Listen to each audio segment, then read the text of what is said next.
meeting of the Finance Committee of the CMRTA to order. It is Wednesday, March 10th, 2021, and it is 10:01 a.m.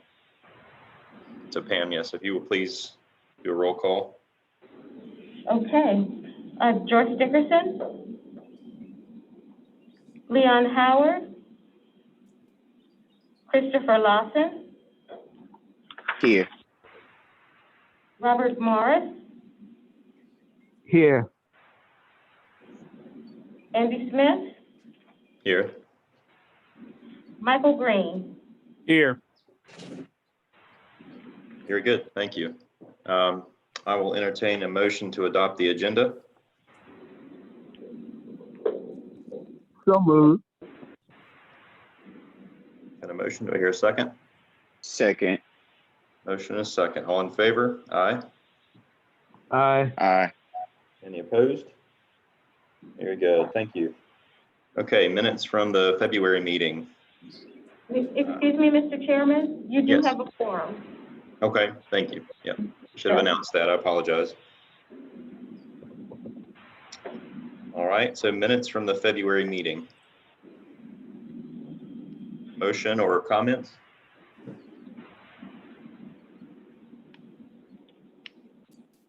I move that we adopt the minutes from the February meeting.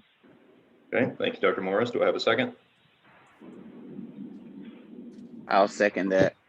All right, thank you, Mr. Lawson. Motion and a second. All in favor? Aye. Aye. Aye. Any opposed? All right, thank you. Next item, matters referred from the board. I think there's, I see that there's none there, but I want to say there might be. Mr. Smith, we actually have some. Yeah, Let me read those to you. That's all right. We have resumption affairs that will be discussed today. Discuss electric bus purchase that will be discussed today. We also have review engineering and lobbying costs, and that will be discussed today. Okay, very good. All that will be discussed later in the meeting. Any comments from other committee members? All right, hearing none, move on to item number 5, monthly financial reports from Ms. Andrews and the finance staff. Hello, can everyone hear me okay? Yes. Loud and clear. All righty. Well, hello, welcome back. I'm beginning on page 15. As always, with our financial highlights for the fiscal year 2021, reporting on the month of January 2021. We start off discussing where we are with whether we have a net income or a net loss. For the month of January, we're still holding tight on the positive side. We have a net income for this month of about $367,000, which brings our year-to-date annual a little over almost $2 million. Total revenue for the period to date is almost $2.3 million, and that's 7/12 of our budget, representing 42% of where we were, and with the year being 58% complete. Total expenses with depreciation included, period to date is $2.2 million. A year to date of a little over $17 million, again, as opposed to 7/12 of the budget, representing about 43% of that budget. I want to just keep in mind, we did have a mid-year budget review, that's trying to get ourselves in line to where we see closing out the fiscal year. Year-to-date pays for the contract operator, those at $5.2 million from last month. We've caught them up through all payments through December. Professional contracts, a few of those that you want to pull out, professional contracted services, marketing, and security. That's laid there, but we paid them in the month of January. Total collections from the penny is a little over $129 million. Of the $300 million $300 million that they promised us. Of that, we're left with about 170 collections due. Page 16 will give you a further breakdown of what we have, where those sum numbers come from, also showing you the balances of what we have in each account. Any questions? All right, questions for Roz? I don't know whether it is appropriate to ask this, Mr. Chair, at this point, but I noticed Ms. Andrews just indicated that we've spent out of the penny money 129 million, and we have about 170 million left.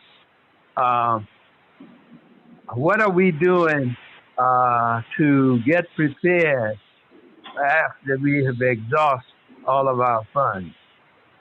It may not be appropriate to answer at this point, but at some point we need to reflect on that. So Dr. Morris, I think we're going to talk about that later in the meeting, right, Roz? Yes. With the penny model. Yeah, and just to be clear, that's 129 that we collected, not spent. I mean, we spent it, but that's represented here is showing what we collected through January. Oh, okay. That's the amount we collected of the penny money. Yes. It's revenue. All right. Okay, thank you. Mm-hmm. Any other questions for Roz? If not, I've got one or two. You noted that we paid the contract operator. We essentially caught up through January. That's under the provision where we're only paying, was it 90% of the invoices until there's agreement on reporting? Yes. So we've caught up, but that's under the standstill agreement. Yes. Okay.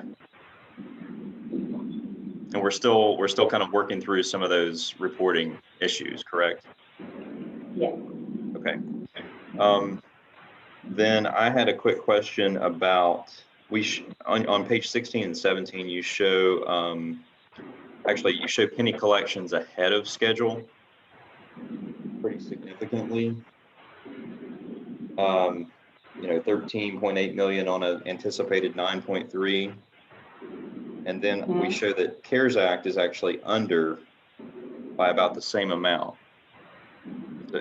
So we've actually collected 4.5 million more than we anticipated through this point in the year of penny money, but 4.4 million less in CARES Act. And I just wonder what's going on with those two line items. Do you know? If I'm following you correctly, what you're looking at for the CARES Act, yeah, we budgeted, I think, 7 million for the year. So that's the budgeted amount, not the actual.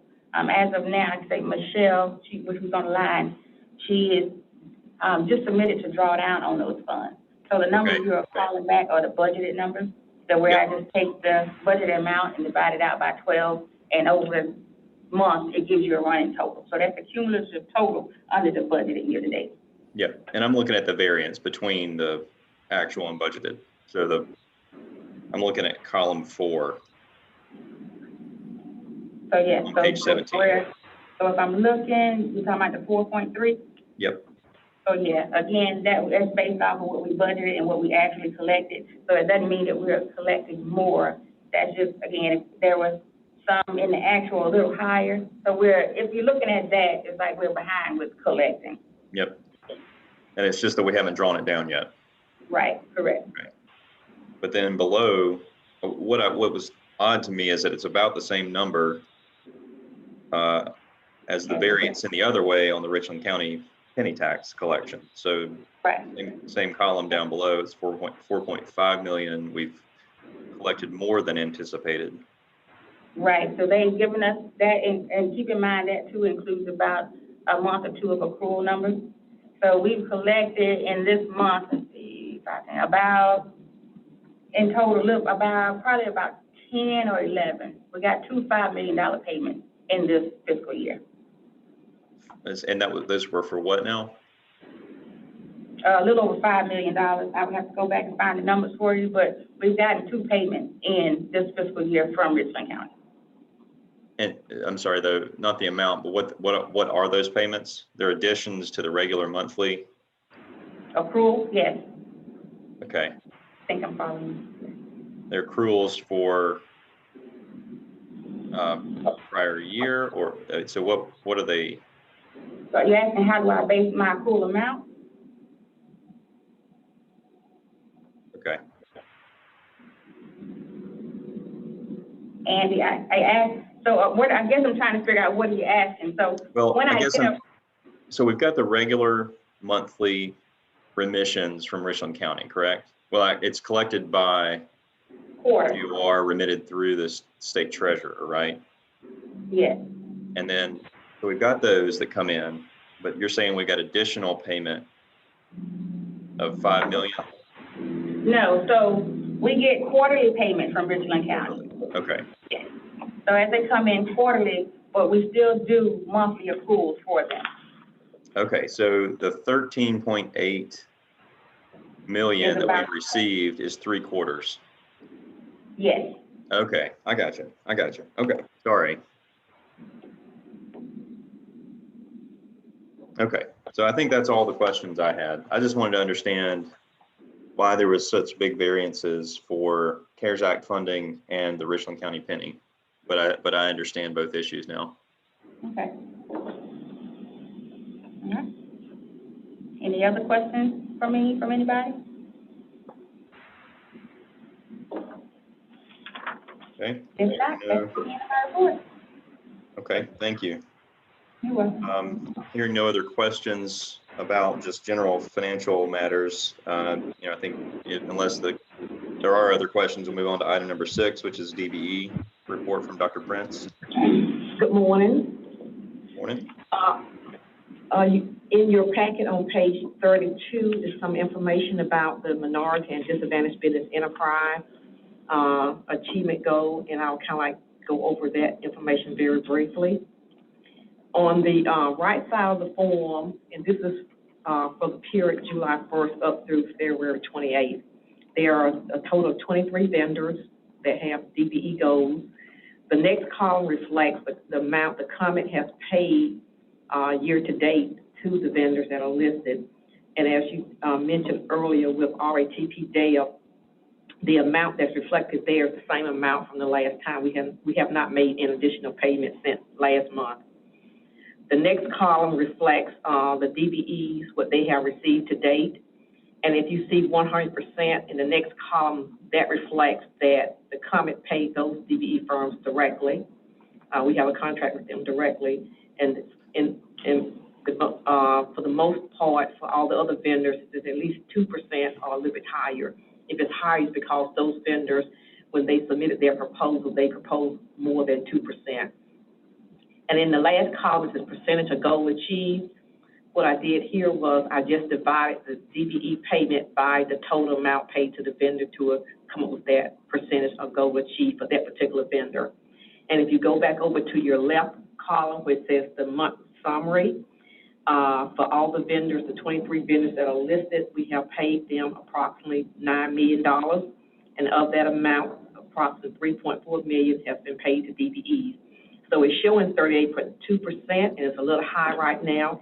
I think it's high because of the amount of the RATP data, because we don't have a new payment for them since last month. But that's it as a quick snapshot of our DBE, MBE goal to date. I'll be available to answer any questions that you may have. Okay, questions for Dr. Prince?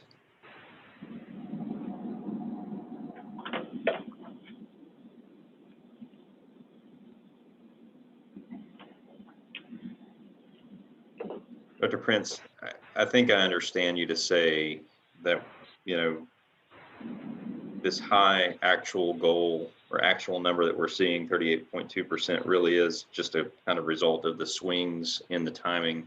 And I think this comes up every month, but the timing of those RATP dev payments, correct? Right, that's correct. And as you In other can words, see, we can't read too much into that at this point. The actual will kind of revert to the mean of 25% in time. Right, and right now it's showing 32%, and like I said, that's very high. And once we make more payments, that percentage is going to decrease. But in terms of the amount for the DBE payment is up to date, but just that the payment to RATP data is reflective as of last month. Okay.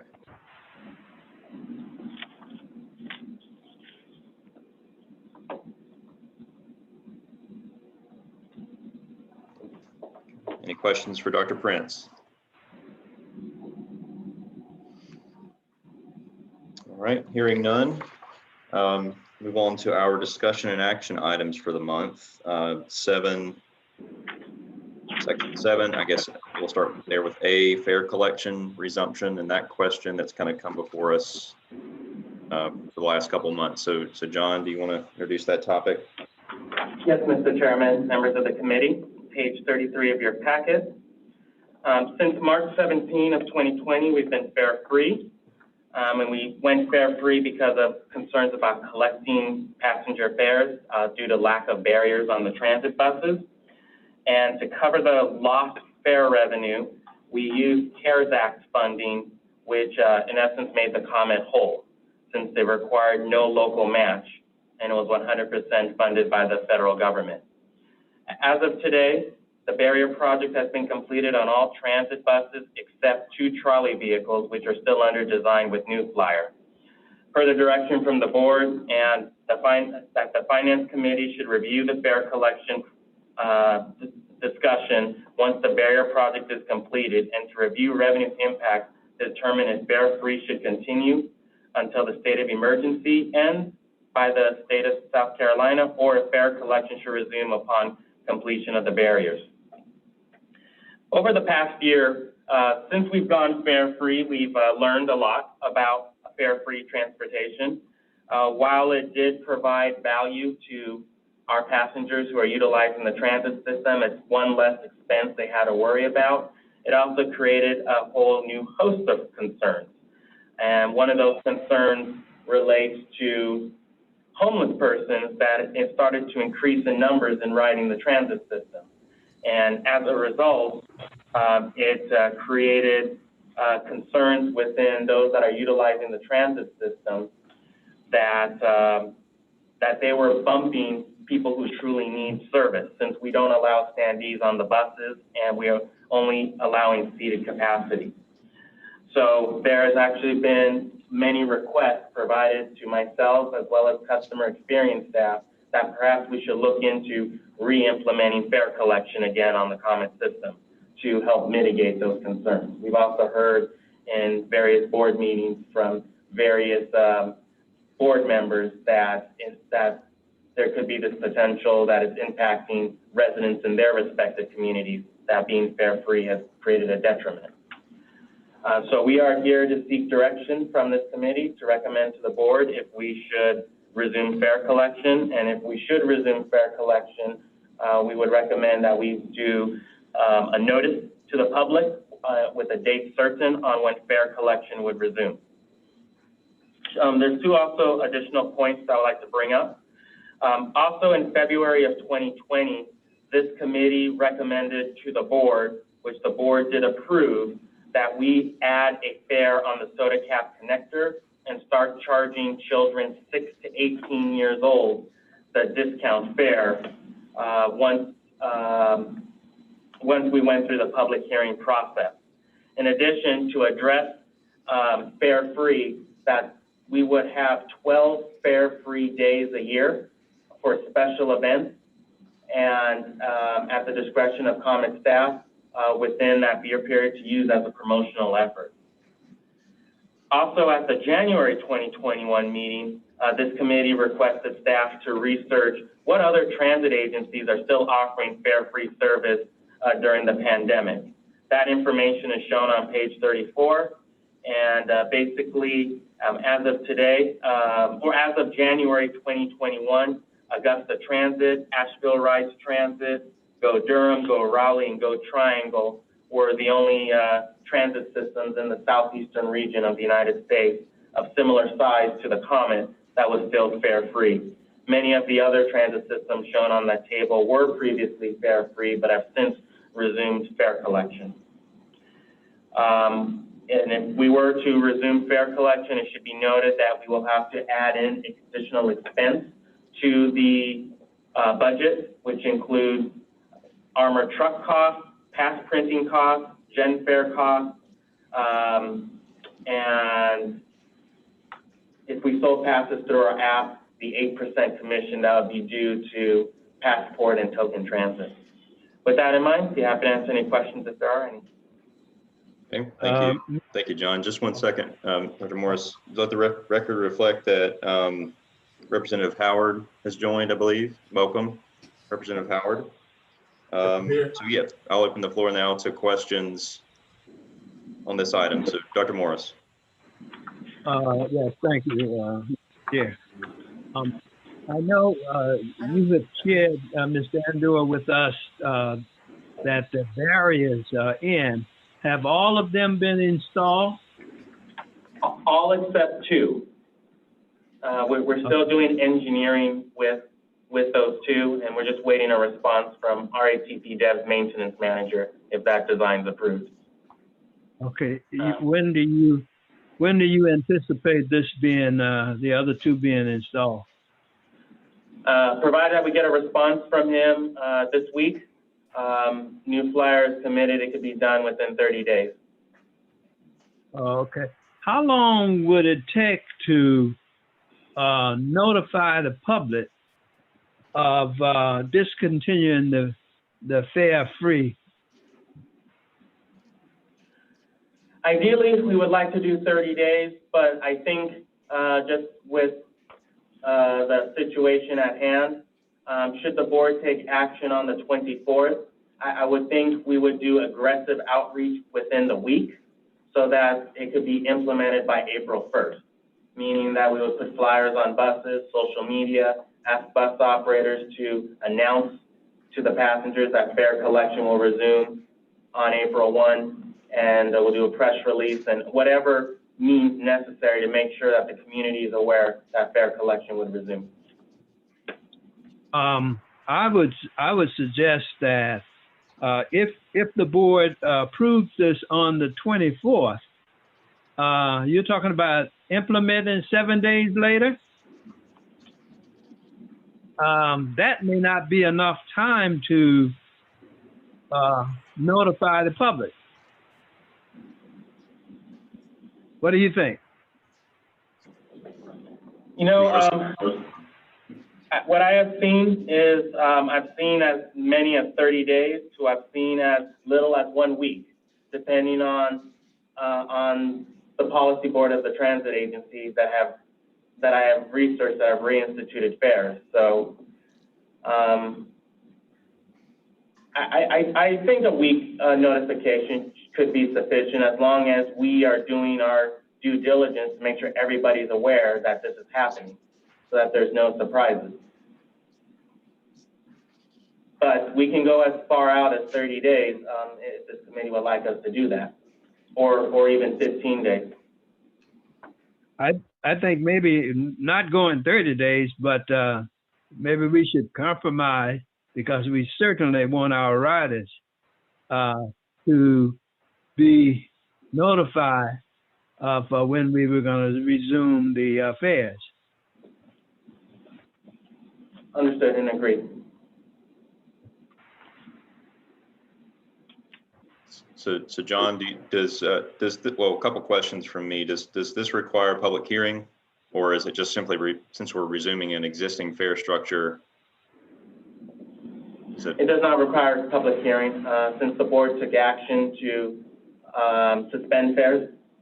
So the board could simply take action to restore fares. The board did not formally discontinue the fare structure when it took action on June of 2020. Okay. Well, you know, if it's the will of the committee, you know, we could, in theory, in a sort of response to Dr. Morris's concern, we could approve resumption of fares or discontinuing the suspension of fares, however we need to frame that, and then leave it to the board to decide. You know, we're putting forward a recommendation anyway. We could get the mind of the board on the lead time, the full board. Or we could just, I mean, Dr. Morris, if you have a clear sense for how long you think is appropriate, we could put forward a recommendation on that too, but I'm just kind of thinking out loud. We could recommend the resumption of fares and then allow the board the discretion to determine what's an appropriate period of time to prepare customers. Well, I would think a 2-week notice period would be ample time. If the board approves this on the 24th, then maybe 2 weeks later, we would resume fairs. That's just one suggestion. Is there a recommendation for a day of the week that makes sense to resume fairs? And this sort of to staff, but also I guess to the committee. I think starting on a Monday would be appropriate. So like, you know, if we were to approve this on the 24th, a resumption on Monday, the 12th, a little over 2 weeks. I think that would be more than adequate. Okay.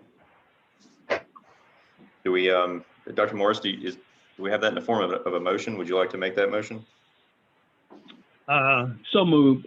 I don't have my calendar, so I can't give dates, but you could, what date did you say? So I guess the motion would be to recommend the resumption of the fairs as they existed, you know, before they were suspended from COVID, with a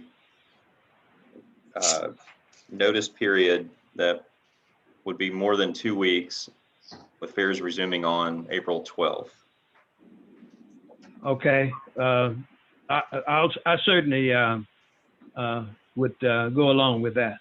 And Mr. Smith, if I may ask, does that also include adding of the fare collection on soda cap connector and the children 6 to 18 as previously approved by the board in February of 2020? We already had the public hearing on that as well. Is that right? Yes, but the board at the public hearing sent this back to the finance committee to consider. Okay. Dr. Morris, do you have a? I think all of this could be consolidated. I think it would be a great thing to do that at the same. Okay, so you've made the motion as I stated it, and then you're adding in the inclusion of the soda cap connector fairs, correct? Yes. Soda cap and children's fairs. And children, yep. I'll second that motion. Okay, any further discussion? All right, all in favor? Aye. Aye. All right, any opposed? Very good, thank you. All right, next item, Intermodal Ad Hoc Committee budget. And this is a response to our last discussion on the budget amendments. Mr. Ando. Yes, Mr. Chairman, members of the committee, page 36 of your packet. The Intermodal Committee made a recommendation to the board at the January 2021 meeting to request that the Finance Committee include this draft budget into the mid-year budget review process to fund the development of an intermodal station as defined in Vision 2020, which is basically create a comprehensive downtown intermodal facility, bus taxi, bus pedestrian with mixed use, police substation, or retail. This proposed budget to start the process to build an intermodal station is anticipated to be $289,900, of which $212,720 would be funded through our STA apportionment, and $77,180 would be funded with local funds or fare revenue. Within those development activities, the following would need to occur. Preliminary engineering. This includes utilizing our existing contract with Brownstone to do preliminary design for the 3 sites that have been selected by the Intermodal Committee for advancement. And that includes the civil engineer and all associated engineering costs. It's anticipated that that will cost $200,000 to evaluate the 3 sites to determine which of those 3 sites would be suitable to move this project forward. The next portion would be site work survey. It's a last fee of $3,400. That would include a surveyor doing survey work for those 3 sites to help in the preliminary engineering process. The next part is environmental. As part of that, in order for us to advance the project for ultimately construction, we have to determine if a category exclusion could occur, or if we need to do an environmental impact report or environmental impact statement in accordance with the National Environmental Protection Act, also known as NEPA. That is estimated to cost $22,500. Those 3 tasks would be done by the engineering firm Brownstone, which we have a contract with. The next part of this project would be engaging a lobbyist and grant writer to help us in writing a discretionary transit grant to support our grants and regional coordination manager to help us advance this project so that it can rank high so we can be able to get that discretionary funding. It's anticipated this project could ultimately cost $3 to $7 million. So pursuing these discretionary funds are going to be critical. Multiple transit agencies across the country apply for the build grant or the discretionary 39 program. So we want to make sure that we prepare a strong application so that we can compete against other transit agencies who will be pursuing this project. And coupled with that, having a lobbyist that has experience with the federal representatives who would ultimately approve this grant would be important. And the lobbyist that we've got a quote from is a lobbyist for several large transit agencies across the country, including New Orleans RTA, Capital Metro in Austin, Texas, and I believe Metropolitan MARTA in Atlanta, Georgia. The lobbying costs, because you can't use federal funds to lobby, and we can't use penny funds to lobby, we would have to use miscellaneous funds or fare revenue to cover the cost of that activity, which is estimated to be $24,000. The grant writing cost could be covered by federal funds, and that's anticipated to cost $12,000. The last piece, which is requested by the chair of the Intermodal Committee, he would like to have some funds in the budget to allow for travel to DC to meet with senators and House of Representative members, and the ability for the Intermodal Committee to visit some intermodal stations to get an idea of what does it take to, what can an intermodal station look like. And intermodal stations that are similar of size that what we're proposing are in Lansing, Michigan, Raleigh, North Carolina, Birmingham, Alabama, Charlotte, North Carolina, Normal, Illinois, Jackson, Mississippi, and Meridian, Mississippi. And that cost is estimated to be $25,000. So that gets you to the $289,000. We do believe we have funds in our budget to cover these costs as requested by the Intermodal Committee, and we seek Finance Committee direction on how the committee would like to proceed with this project.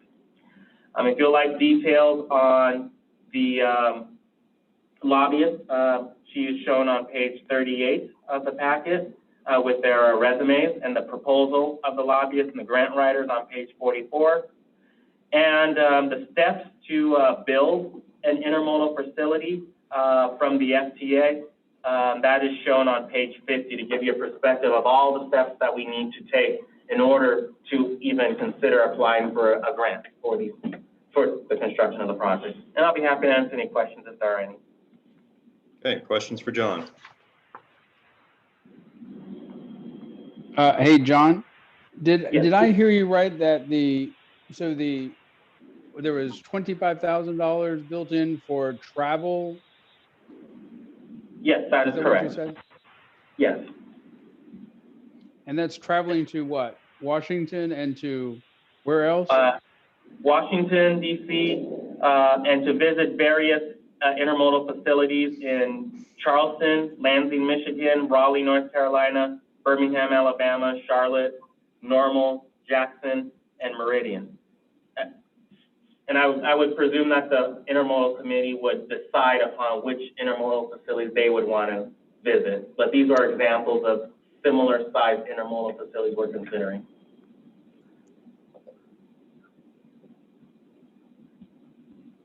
Mr. Chair, Yes, sir.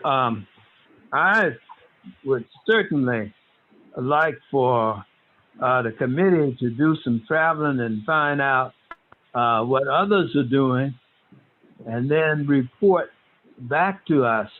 I haven't gotten a detailed report of what this intermodal transportation is all about, and I need more information from the intermodal committee. So I think they are doing a great job, and they should continue to work, but they need to bring information back to us before we can make a decision to invest in this. I don't think we should be in a big rush to move ahead with this until we fully discuss it.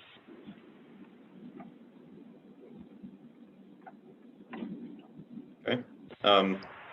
Any additional questions or comments?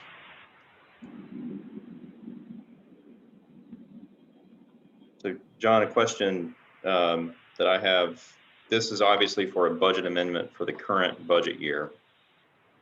If this were, approved by the board, would all of these expenses be expended? Do you anticipate the project moving that quickly, that it would happen in the next 3.5 months? No, not with 3 months left in the fiscal year. Right. This budget will be split among 2 fiscal years.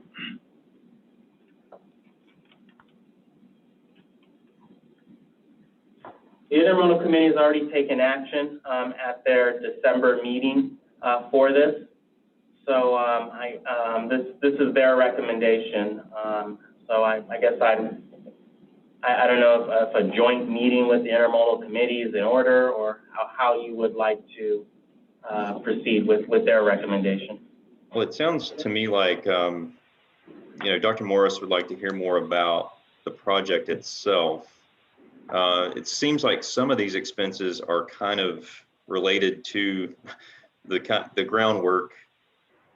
I mean, as I look through the expenses, some of it would be necessary to create such a report, feasibility kinds of questions, but some of it is the next step. So engineering and that sort of thing. So it's kind of a chicken and egg problem in my view. And I see Dr. Morris's concern, but I also see the Intermodal Committee saying, well, we kind of need a budget to even begin with feasibility questions. So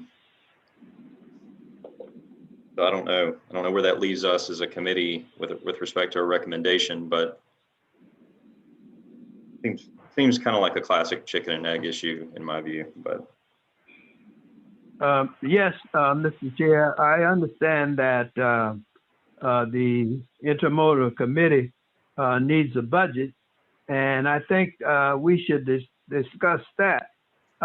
Yes, they need to travel and see what others are doing, but I don't think we should make a decision until we get all those information from the Intermodal Committee. fair enough. Any thoughts from the committee members? Mr. Lawson, Representative Howard, Mr. Green, any? I don't think that they're asking us to commit to one location. I think they're looking at several locations, if I'm understanding John correctly, right? That is correct. Because in order to advance the location, you have to have specific sites to consider, and then you have to evaluate the feasibility of the site.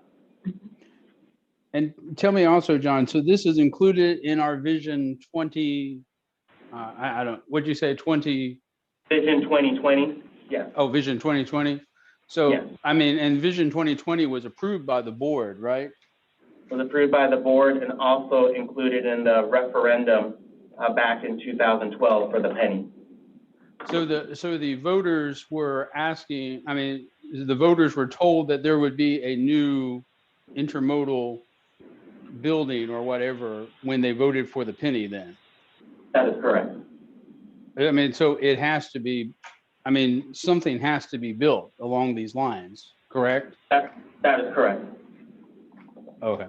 And so and am I understanding what an intermodal thing is? Is it going to replace the bus station that we currently have on Sumter Street?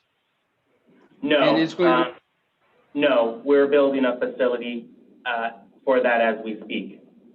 Well, oh, yeah, we're building something to replace Sumter Street. This is another location? this is another location, yes. And this would be like another hub for the bus There'll be system another then? hub that would bring bus, rail, intercity bus in one location. And there would also be, did you also say that there was some commercial there too? There'd be like retail space and possibly Yeah, like community space, like a police substation or a community room. I see. All right, thank you. Mr. Chair, Yes, sir. I certainly like the question that Mr. Green asked, but it's my understanding that you already chosen a site, and it's one site, and I've been given the address, and yet it has not been discussed with the board.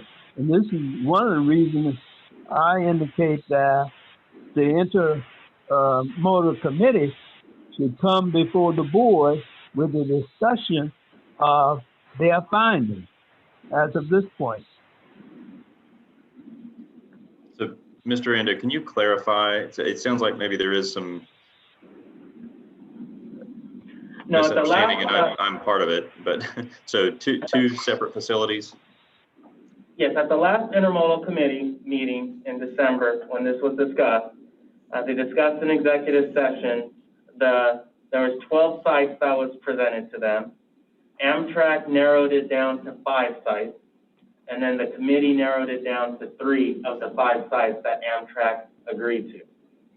And that they wanted to advance those 3 sites for preliminary engineering, environmental, and survey work. And then that was discussed in executive session with the board, that this is what the intermodal committee would like to do. No action was taken after that executive session, but then they advanced their recommendation of the budget at the January meeting, which the board did approve to forward to the finance committee. So the preliminary engineering piece could potentially relate to 3 separate sites, any Yes. one of which we might end up choosing. Which the board will have to choose once all of that preliminary stuff has been determined, and that one of those sites has been determined feasible to pursue this facility with. So the intermodal committee feels like this is the next step to, and these funds are needed to make the next set of decisions. That is correct. Okay, that's helpful framing, I think, for me personally. Because we do not have at the present time budget to advance any work from the intermodal committee until we get direction from the board to authorize us to spend money to do this work. But Mr. Chair, Yes, sir. I hear saying, I hear coming out of the conversation that one site is feasible, but yet there are 3 sites that may be considered. And, you know, my understanding that it's already the decision been made on one site, but yet this has not been brought to the board for discussion.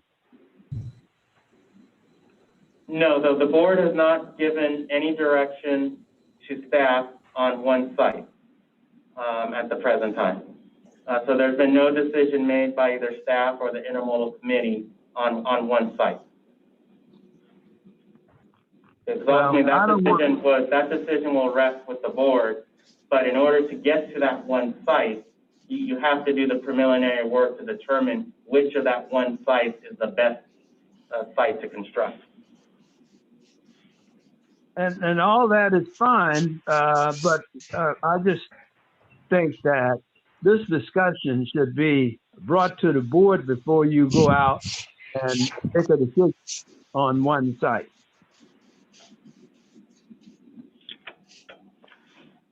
Yes, that's correct. And we did that in executive session in December. That these are the sites that the Intermodal Committee would like to investigate further on. So right now we're in a holding pattern because we can't do any work without any appropriation of funds to investigate those 3 sites to ultimately come back to the board to select one of those 3 sites to do further work on. Dr. Morris, Well, what would you think about putting forward a recommendation and requesting or stipulating that we have this conversation at the board? You know, it might need to be an executive session, so the agenda might require an executive session before a board decision on the budget amendment, but what would you think about that? That we only make a recommendation if there's further discussion before the board's final vote on these budget amendments. I certainly think that would be the way to go. Come and discuss the 3 sites and all the work that the Intermodal Committee has done with the board. And then, you know, if they are, like I've heard, in favor of one site, well, then share that with the board. And I've heard that the decision has already been made on the one site. And yet, we have not discussed this at a board meeting. So I would agree with you, Mr. Chair, that we do have a discussion on this at the board and then go from there. Okay, so again, push forward these budget amendments with a recommendation from the Finance Committee with the request that we also have at the same meeting a discussion of the Intermodal Committee's current work, where they are currently. Yes. Okay. John, does that seem feasible? Yes. To you? We'll get with Chairman Huggins, since he's chair of that committee, and advise him so he's prepared. But yes. So I'll recognize that this is both time sensitive, but also that you know, the committee feels like it would be helpful to have more information before a final decision.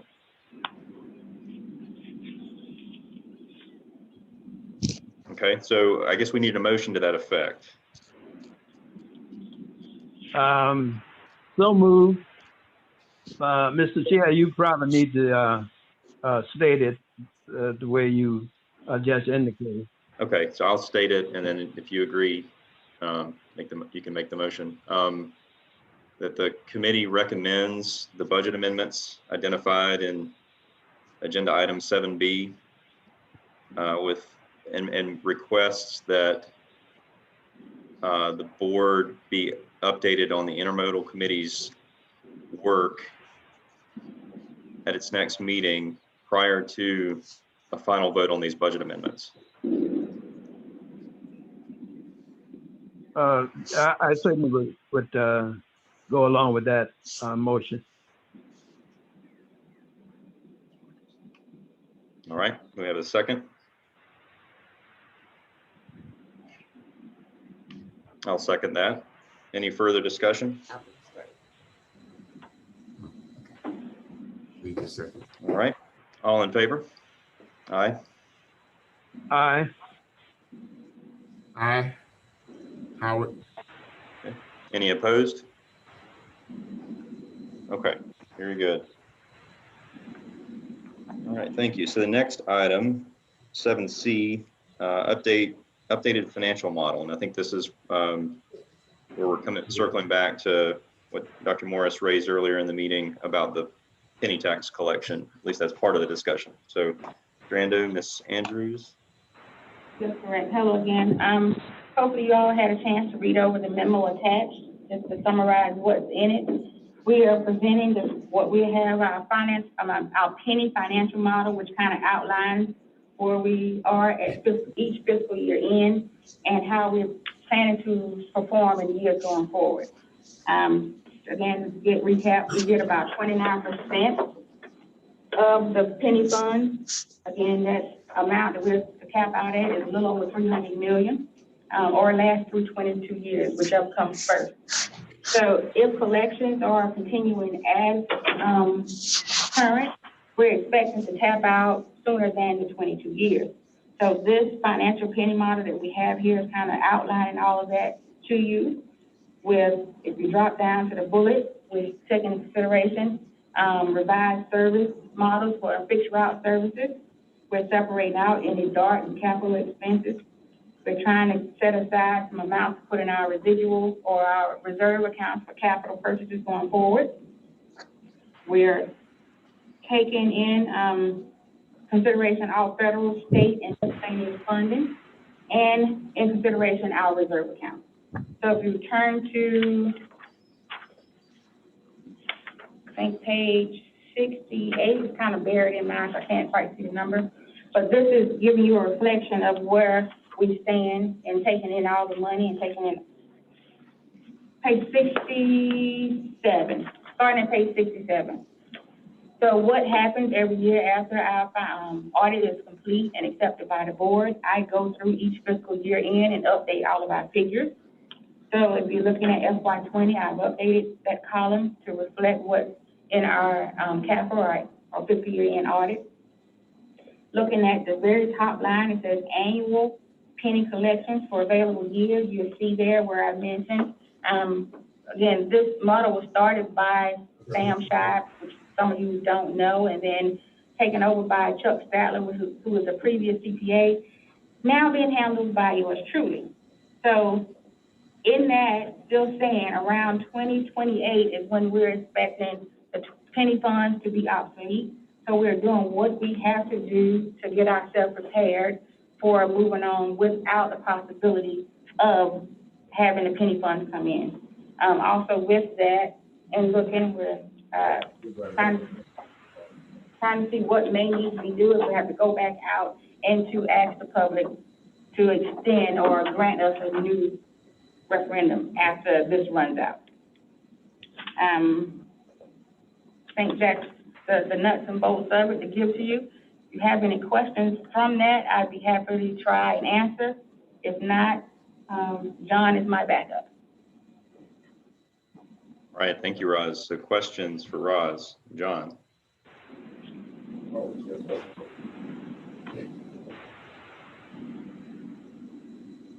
Mr. Morris, did you have any questions about what you have in front of you? I know it's kind of hard to follow, but again, it's just trying to map out where we are currently and how we plan, forecasting with the penny and without the penny. No, I do not have any questions. Thank you. Anyone else? I have a few. I just mainly just want to make sure I understand. So this model, runs out to 2031, excuse me, and it leaves. Go ahead. Well, yes, you're right in that aspect. Yeah, we forecasted out to 2031, which would be 18 years from now. So I guess the cat chase the mouse point would be, do we make it out to 2031 or 2028 based on the penny funds? So forecasting as we have it, the penny funds are set to end. If we keep collecting aggressively like we are, we're thinking they will end in 2028. Right, and so then the net income starts going negative that year, and we start drawing down on reserves. Correct. And we run reserves through, in this model, 2031, but we still have some reserves. So in theory, it would go another year and a half beyond that. So into, say, 2033 or something like that. Right. And Okay, this will be updated every year after our audits have been done and completed. So the numbers will change, you know, hopefully for the better and extend us out beyond the 2031, which is where we're hoping. right. Long and short, though, is that we are contemplating holding a lot in reserves to get us beyond the penny for some period of time. And this But- also takes into account that every year, based on how we fall, putting more money as the board approves, we do, every year put an amount, about 4.5 months of what we have in the operating account that transitions over to the reserve account. Okay. But that's not ultimately sustainable. It just buys a little bit of extra time. Right. Right.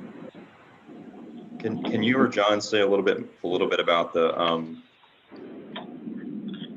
actual enabling legislation and the, if I understand, you know, you really only have, even if we were successful in a renewal at some point, it's still capped, right? So, I mean, there's no, at some point, even if we're successful with renewal of penny, there's still going to be this issue. It's just pushing it down a few years, right?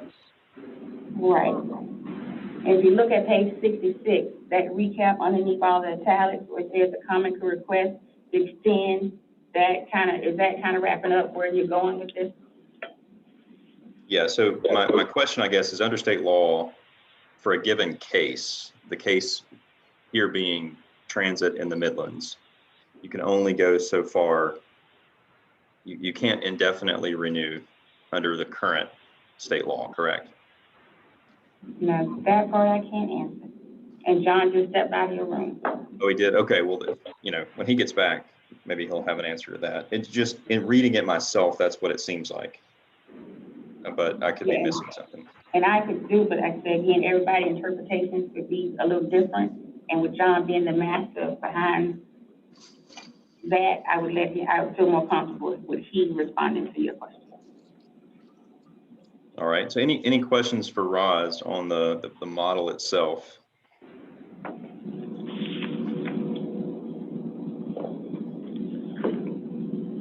So you're just sort of asking us to recommend that the board accept this model in its updated form? Yes, the update to the model, yes.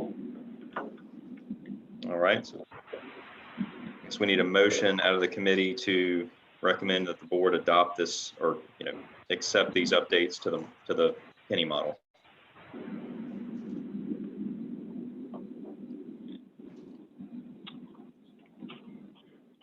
Would I like to make that motion? Somebody, anybody? If not, I will. I move that we recommend that the board accept the updated penny model. I second that. Okay, any further discussion? All in favor? Aye. Aye.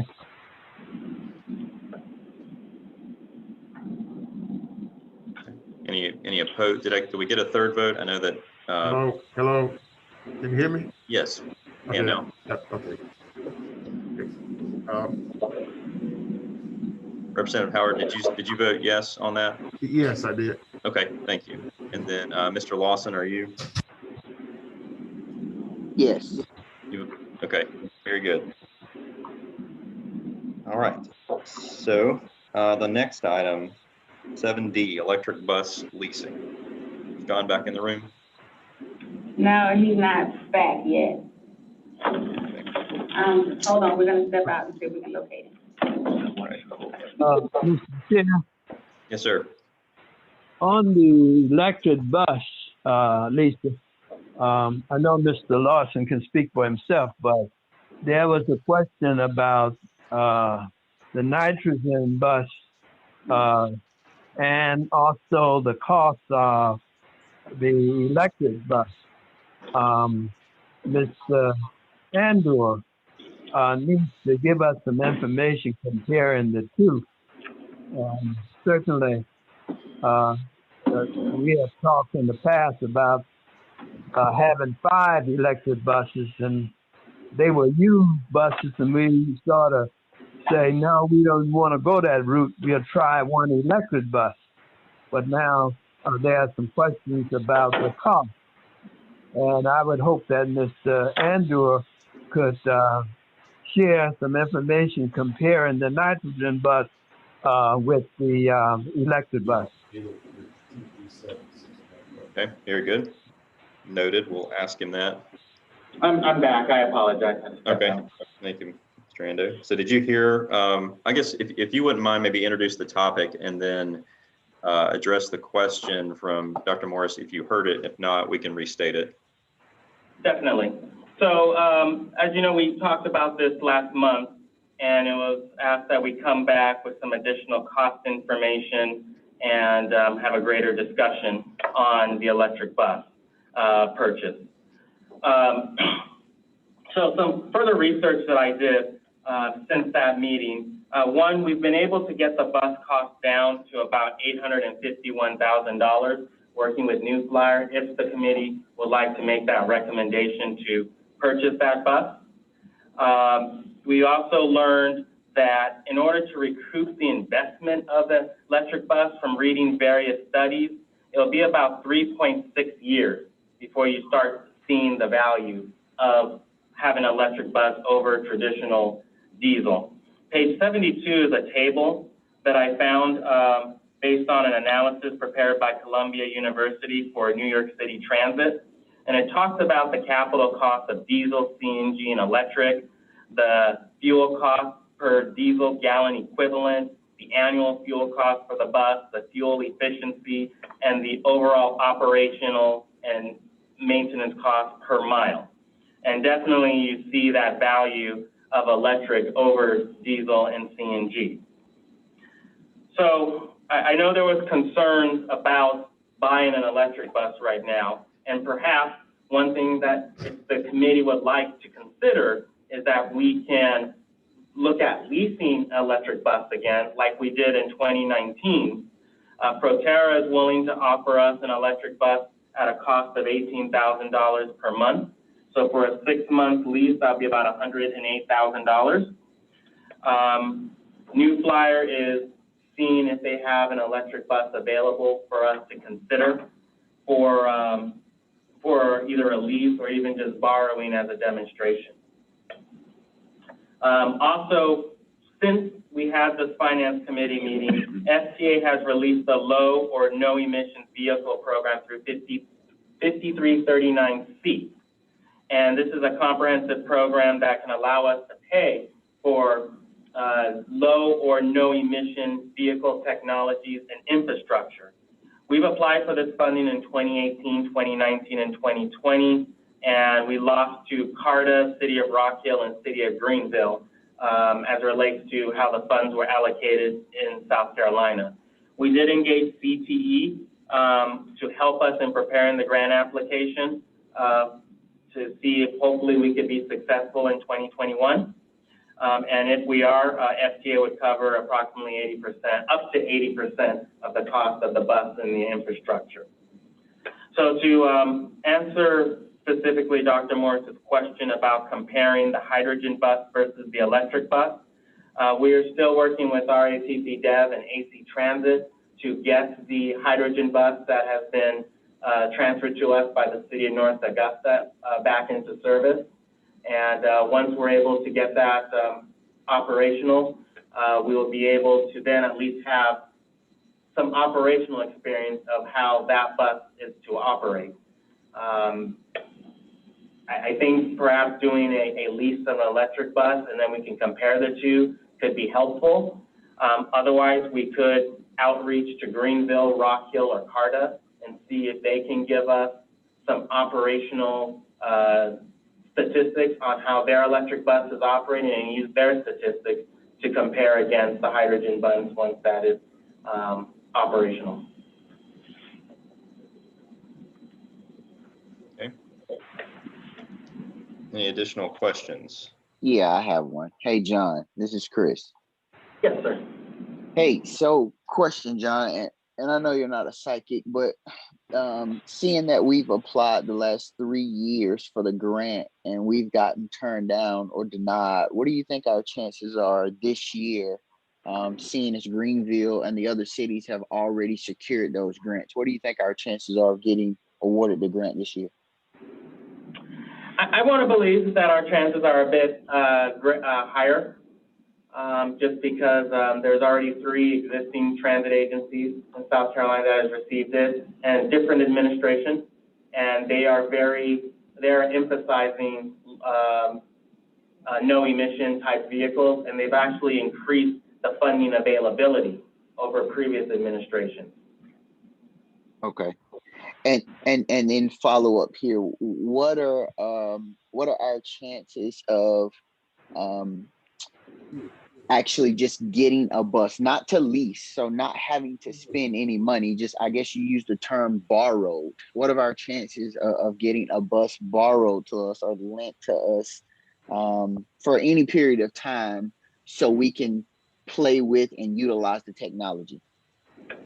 If we're borrowing and not like leasing per se, I think the chances are very high, especially if we demonstrate commitment to that manufacturer that we want to ultimately purchase from them. We have borrowed from Proterra, BYD, and New Flyer in the past, and I don't see why we couldn't do that again. Okay. One point I do want to add, each of the 3 years, our grant was recommended, but it wasn't highly recommended to be funded. And one of the reasons why it wasn't highly recommended is because of the age of our fleet compared to the ages of the fleet of Rock Hill and Greenville.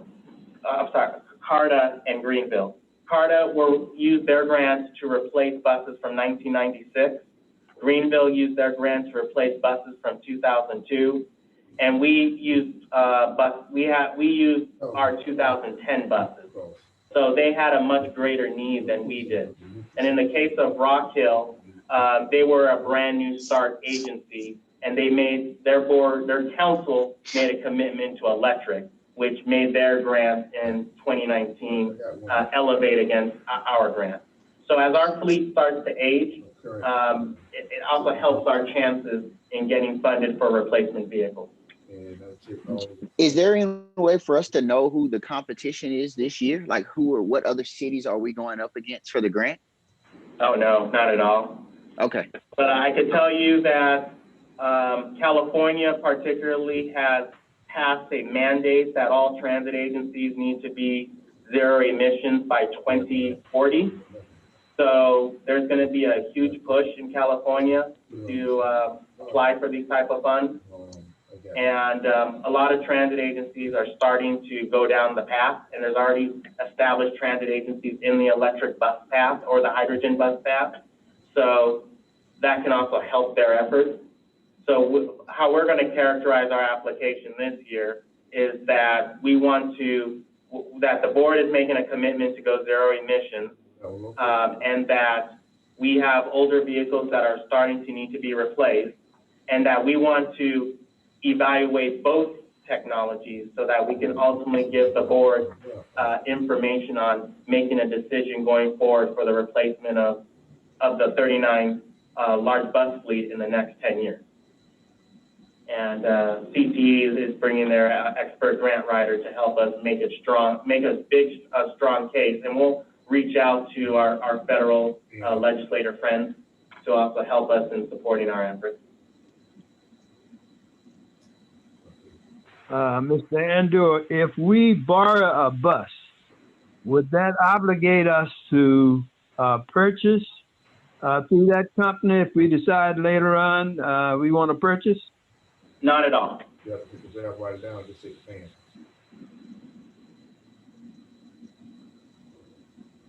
I know New Flyer and Proterra has been working hard to get us to consider buying electric buses from them, but no, there would be no obligation to buy from them. Well, I would suggest that obviously if it's not going to cost us anything to borrow, why not go ahead and borrow a bus? Absolutely. I would definitely stand behind that motion. It just financially, it's the appropriate thing to do. And I'm not sure that's gonna fall. Would we be interested in borrowing, depending on the timing, but borrowing with an eye to including in next year's budget some provision for electric, whether it's the rental option or the lease option, or actually buying electric bus? And we could also, of course, grant funding would be, we'd know more about the possibilities there. Absolutely, Mr. Chairman. I think we just need to buy ourselves some time to become educated on the technology, and then we can make the appropriate decision. But locking ourselves in prematurely to $1 million commitment for one bus is a little extreme. Okay. Do we, John, do you need, there's no real, I guess it probably is cleanest for us to give an actual motion, but if the mind of the Yeah, since committee. this was a carry forward item, if the motion is just direct staff to borrow a bus at no cost to the comment, then we will work with the manufacturers to see what we can do to borrow a bus and demonstrate for as long as they'll allow us to borrow, like we did in 2019. And then we can give comparative information on that bus performance for the borrowed period, as well as once we get the hydrogen bus up, how that bus performs as well. Okay. So do we hear a motion to that effect? I move that we move ahead with borrowing electric bus for a period of time, and I need to know more information. Do we need to borrow them for 6 months or 1 year or what? It'll be based on the manufacturer's availability to bring the bus to us.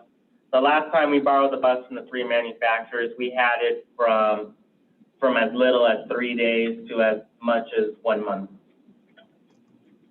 Okay, my motion would be to move ahead with borrowing a bus based on the duration from the manufacturer.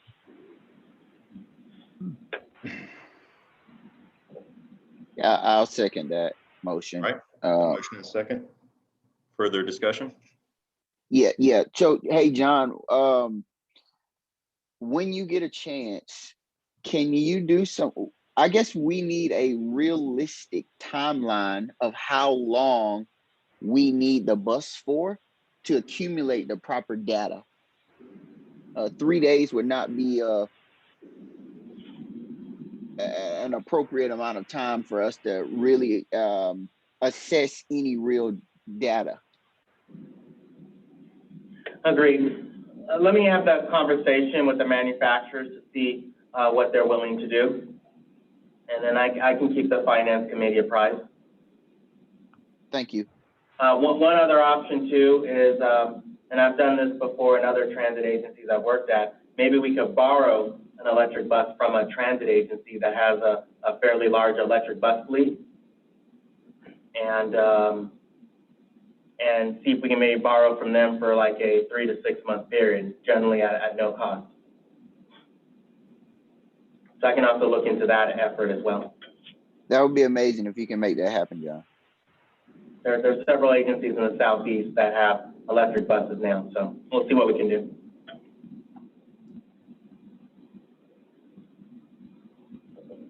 All right. So any further discussion or questions? All in favor of the motion on the table, say aye. Aye. Aye. Any opposed? All right. Very good. Thank you.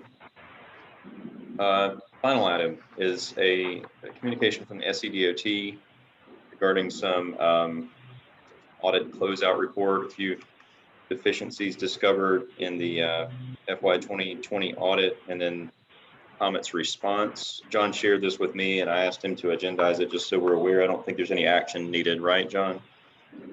No, I think last year, what created some of the corrective action is that just getting data from our contractor in relation to ridership. And since we were struggling in getting that data, it resulted in our inabilities to respond back to SCDOT in relation to doing our necessary reimbursements for funding.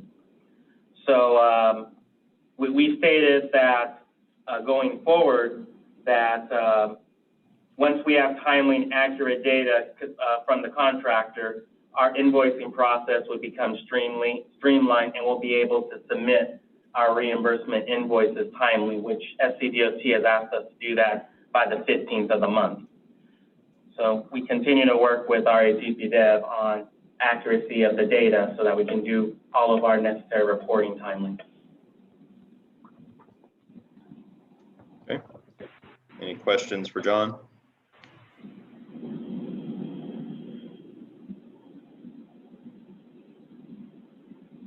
All right. So hearing none, any other items? Board members, any other questions or comments about anything that's on the agenda?